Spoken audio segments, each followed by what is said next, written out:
been scammed out of nearly $140,000 through a sophisticated phishing scam. The question now, can Chase Bank help them recover their money?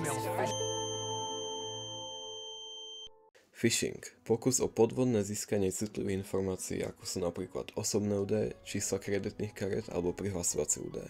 Je to jeden z najpoužívanejších spôsobov útoku v online priestore, keďže z technického hľadiska je to primitívne, jedná sa hlavne o psychologický útok a dôležitá je práca s ľuďmi. Možno si hovoríte, že toto video je pre vás zbytočné a že phishing je iba pasca na dôchodcov, že sa vám také niečo nemôže stať. Nie, môže sa to stať hocikomu. Takže čo potrebujeme vedieť, aby sme sa nestali obeťami phishingu? V prvom rade potrebujeme zdravý rozum, ale všetci vieme, že ten není vždy k dispozícii. Samozrejme základným pravidlom je nikdy nikomu neposielať prihlasovacie údaje, ani kamarátom. Není to bezpečné. Pri phishingu ide často o link, čiže tie údaje priamo neposielame niekomu, ale link na nejakú falošnú stránku, kde tie údaje možno zadávame.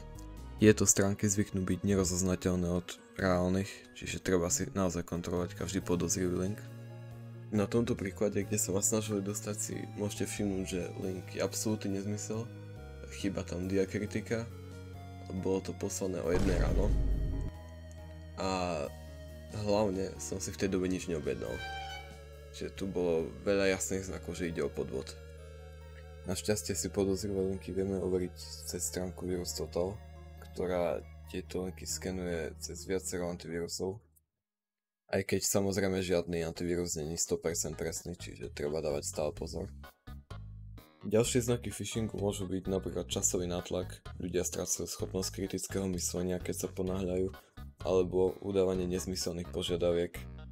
Taktiež platia základné pravidlá bezpečnosti, napríklad využívať viacfaktorovú autentifikáciu a používať na každý účet iné heslo, aj keď kto si to má pamätať, že?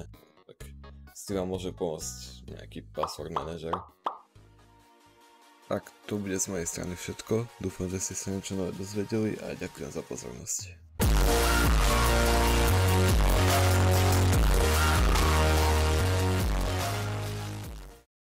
V prvom rade potrebujeme zdravý rozum, ale všetci vieme, že to nie je nikdy vždy. Všetci vieme, že to nie je nikdy